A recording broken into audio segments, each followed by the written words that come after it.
Inflation has slowed, interest rates are peaking, and you're wondering, should I still be putting my money towards Treasury bills and I-Bonds? In this video, I'll give you the answer to that question and let you in on my personal strategy for how much I'll be investing in T-bills and I-Bonds this year. The draw to T-bills over the past few years has been easy to explain. There was a lot of instability and fear surrounding the economy, and unlike stocks, Treasuries are a completely safe investment, backed by the full faith of the US government. So, as long as you hold your treasuries until maturity, you're guaranteed not to lose any of the principal you put into them in the first place. And investors have been craving that kind of safety. The fact that T-bills have been paying record high interest rates on top of that only made them that much more appealing. Even now, T-bills are yielding over 5.3%. That's higher than even the best high-yield savings accounts you'll find. But we're in a different market than we were in 2023 or 2022. Stocks are soaring, Bitcoin is at all-time highs, and it generally feels like good times are here again. So should you be putting your money into T-bills and locking in 5% when you could be buying a ticket to the moon and dumping that money into Bitcoin or Nvidia? It's a legitimate question to ask yourself.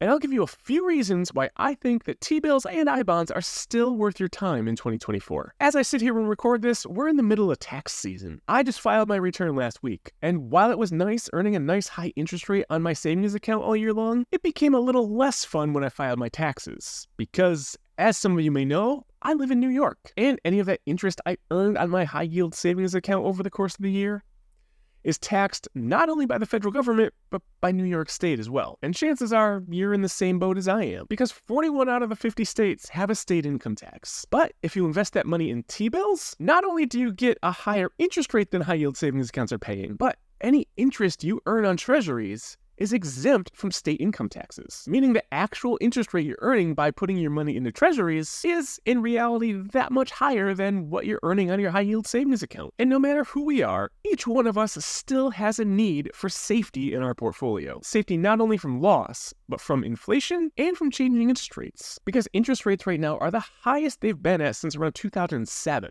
And all signs are pointing to this maybe being the highest they're going to get for a while. The possibility is they may even decrease in the near future. And I think that opens up a unique opportunity not only in T-bills, but also with I-bonds, which we'll talk more about in a minute. The opportunity we have in T-bills right now is that if this really is the highest interest rates are going to get for a long time, we can lock them in right now and protect ourselves against the possibility of them falling over the course of this year. Because once you buy a T-bill, you lock in that interest rate. That's what you're going to earn on that investment no matter what. It's not like your high-yield savings account, where the second that the Fed cuts interest rates, your bank is going to follow suit and cut the interest rate they're paying you on your money. And the longer-term T-bill you buy, better off you'll be if and when the Fed does decide to start cutting interest rates later this year, or maybe even in the next. A one-year T-bill is currently paying right around 5%, so you can lock in a guaranteed 5% and no-risk return on your money by buying a 12-month T-bill, when the probability is that a year from now, interest rates are going to be significantly lower than 5%. My only word of caution here is to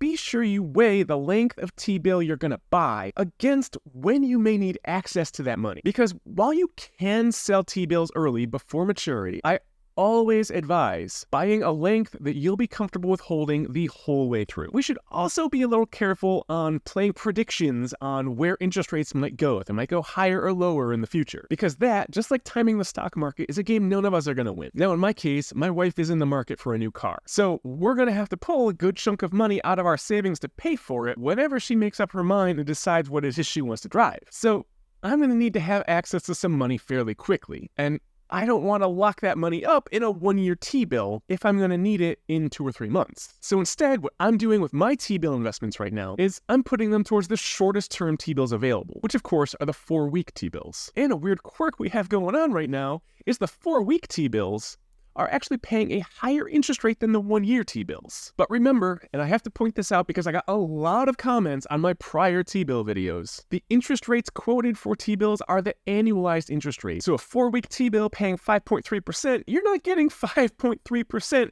in that 4 weeks. You're getting 4 weeks of an annualized 5.3% interest on your money. So just don't let that trip you up and you'll be fine. Another thing I got a lot of comments about in my prior T-bill videos, which you should watch if you haven't, is that using the Treasury Direct website to buy them is really clunky and not user-friendly. So that's why I'm also trying out a new app made specifically for buying Treasury bills with. It's called Finvest, and it lets me buy T-bills straight from the app on my phone. The only time I'm ever on an actual computer is when I'm at work or when I'm editing these videos. The rest of the time, I want to do things on my phone. And I think one of the big advantages of Finvest so far is it's so much easier to navigate than Treasury Direct or your brokerage website. As I've mentioned in previous videos, I use T-bills as a backup to my emergency savings in a high-yield savings account. So I went and connected that savings account to Finvest. So anytime I want to move money from my savings into my backup into T-bills, I can do it quickly with just a few taps on my phone. I actually moved $1,000 over the other day that I want to put into a 4-week T-bill. So I figured I'd give you a demonstration on how Finvest works. So here we go. You can see I've got $1,000 cash in my Finvest portfolio here. I just click on Invest. It shows me each T-bill maturity length and what they're currently yielding.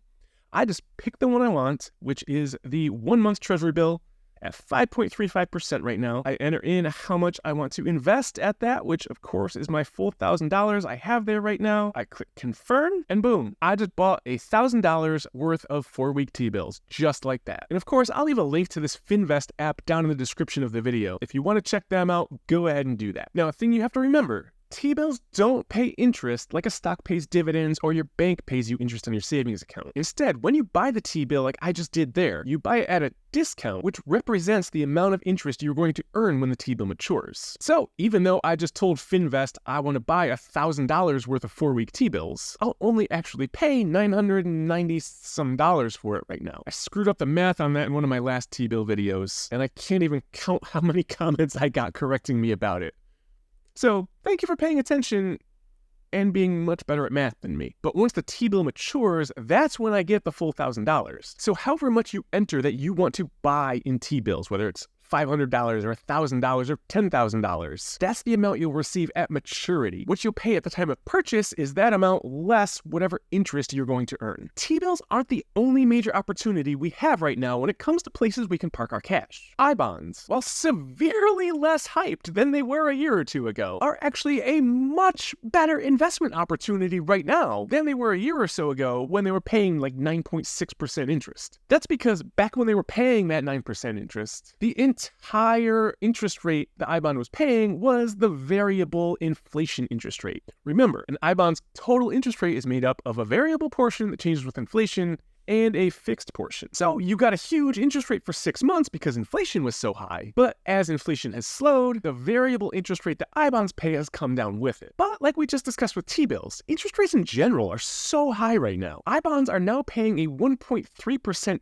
fixed interest rate that is good for the life of the bond. So that means even though when you go and look up the Ibond interest rate right now, it says they're paying 5.27%. Obviously far lower than their peak of 9.62% a little over a year ago. But they're actually a far more attractive option right now if you're planning on holding long term, because any Ibonds you buy right now through the end of April will beat inflation by 1.3% for as long as you hold the bond, or 30 years, whatever comes first. And before you ask, the answer is yes. If you bought Ibonds back a year or two ago when they were yielding 7-9%, but the entire interest rate was the variable rate, I do think it is a good idea to sell those Ibonds and rebuy the new ones that carry the 1.3% fixed interest rate as long as you're planning on holding them for the long term. It's worth taking that hit and paying the 3-month interest penalty to get out of the ones with no fixed interest rate into the ones at 1.3% fixed. My plan is to completely max out my Ibond allotment for 2024. I've already purchased $5,000 worth, and I've told the IRS I want my full tax refund coming to me in the form of Ibonds. Remember, that lets you buy another $5,000 worth above and beyond the $10,000 limit. For the other $5,000 though, I'm gonna wait until early to mid-April to decide if I want to max them all out now or wait until after April 30th. In the event that that fixed interest rate Ibonds are paying increases for the bonds that will be issued between May and October of 2024. Because that fixed interest rate above and beyond the inflation rate will be a real benefit to my savings goals, like paying for kids' college someday. Because Ibonds become even more attractive when used for education costs. If you want to know more about that and several other unique ways you can use Ibonds that you may not have thought about before, be sure to click on this video now. Thanks for watching, and I hope to see you there.